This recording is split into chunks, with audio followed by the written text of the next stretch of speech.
médaille d'or attribuée à Decathlon et Bimi. Decathlon et Bimi. Donc Decathlon et Bimi, ils ont fait un truc intéressant. Ils ont mis en place un projet qui consiste à surveiller en temps réel les usages des applications SaaS sur l'ensemble des collaborateurs. Oui, tout à fait. Ce qu'on constate chez nos clients, que ce soit chez Decathlon, chez BNP Paribas ou chez AXA, c'est qu'il y a aujourd'hui, malgré les outils de cyber type Proxy, Casby, des centaines de SaaS qui sont déployés par le métier dans le dos de la DSI. Et avec l'IA, ça explose. Ça entraîne des vrais risques de cyber, de fuite de données et de compliance. Et donc, ça fait 2 ans qu'on travaille avec Decathlon. Combien d'employés chez Decathlon? C'est énorme. Hein, 120 000. 120 000.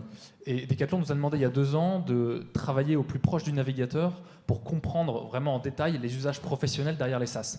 Et donc on a développé une extension qui est unique sur le marché aujourd'hui, qui permet de regarder si la personne se connecte vraiment à la solution, combien de temps elle l'utilise, est-ce qu'elle utilise son mail professionnel decathlon.com ou un mail gmail.com pour l'utiliser.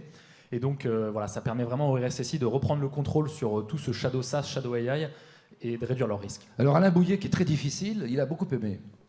Oui, alors j'aime beaucoup cette solution. Ça fait longtemps qu'on la suit et qu'on aime bien cette solution. En effet, elle répond à un vrai besoin des RSSI. Quand on se faisait la chasse au Shadow IT il y a quelques années, c'était relativement simple. Il fallait acheter des licences, il fallait être administrateur de son poste pour l'installer. Enfin bref, il fallait quand même une carte bleue éventuellement.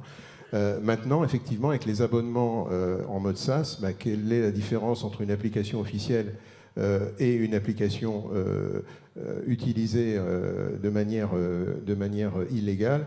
Eh bien, effectivement, grâce à Bimi, on y voit plus clair. Et d'un point de vue légal, eh bien, effectivement, ça a tout son poids. Alors Anne-Cécile, aussi en complément de ce qu'a de nous dire Alain Bouillet. Oui, alors on aimerait bien ne plus avoir de Shadow IT, je pense tous, dans nos organisations.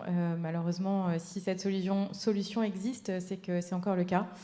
En tout cas, on vous a challengé un peu sur les sujets privacy et les techniques d'anonymisation et de pseudonymisation.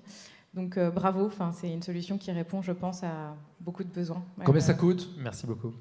À discuter. On peut les applaudir, Merci Decathlon beaucoup. et Bimi.